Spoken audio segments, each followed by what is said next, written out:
everyone.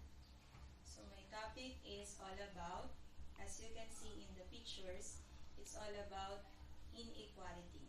So the title of the topic is Persisting Inequalities. First, let us define the word inequality. Inequality means an instance or injustice or unfairness, or something that is unfair. So along with the rapid enrollment growth, noteworthy progress has been made in many countries in access to tertiary education, including those from the rural areas and women.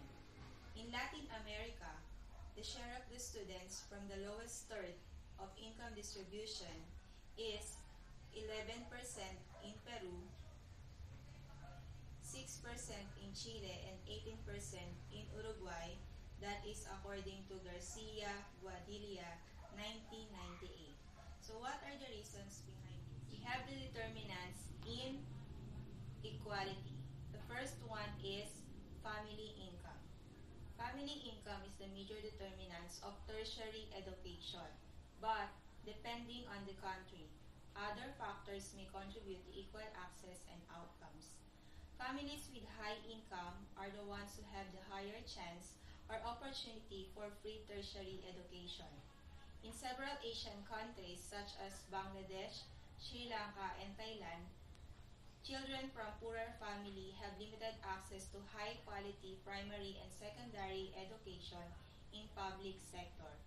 So the raise of fees in tertiary level made a noticeable decrease in the enrollment that is being felt not only in the Philippines but also in other developing and transition countries. Children of high and middle-income families who can afford to cost of high-quality private and secondary schools are usually better prepared to pass the public university entrance examination, giving access to free tertiary or higher education. The next one is caste. So what is caste? Caste is a status or can be achieved characteristic that can be lost, gained, or modified within an individual's lifetime. So in caste, despite the special provision, free tertiary education, and reservation, special efforts have been made to reduce barriers linked to caste because of proportionally small number of minority students who completed primary and secondary education. The unequal treatment for the students that come from the tribe or ethnic group are very evident. The representation of students from scheduled castes and tribes in Indian tertiary institution is still low. Example is in Venezuela. Preferential and employees is an example of positive discrimination in favor of children of the already privileged intellectual elite. So caste is usually available or can be seen in India. Next is language.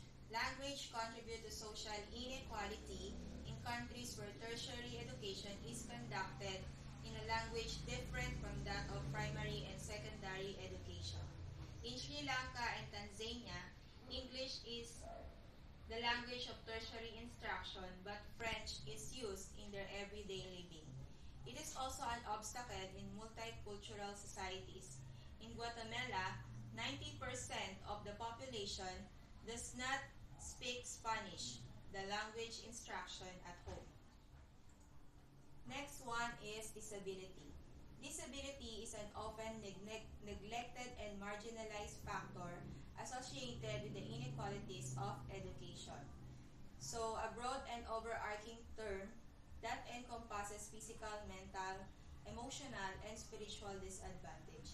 Too often, stigma and discrimination are among the inequalities associated with disabilities in education. The next one is gender, a barrier in the education of tertiary level.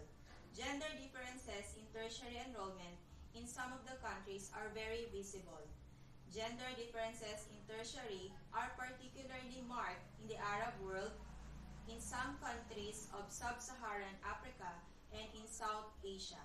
Example is Malala Yousafzai, a small voice in Pakistan who voiced out the access or the rights of the woman to to attend school and have education. Next one is the location of institutions. Universities are typically located on urban areas, limiting access for rural female students. Several harassment poses a major or additional obstacle to the advancement of female education. So lodging can be a barrier, limiting access for rural students and even so for female students. So despite the determinants of inequality, there is remedies made by other countries in order to have equality. Remedies are action made by different countries. In Africa, more of them passed the cut-off points. They made or gave bonus points for women in taking the admission examination. That's why from Uganda, they rated from 27 and raised to 34%, while in Ghana, they rated 21 to 27%. Evidently, from that action of women in tertiary level increased from PPPT. While in Tanzania, to give the chance to pass the examination, they give 6-week remedial course for women.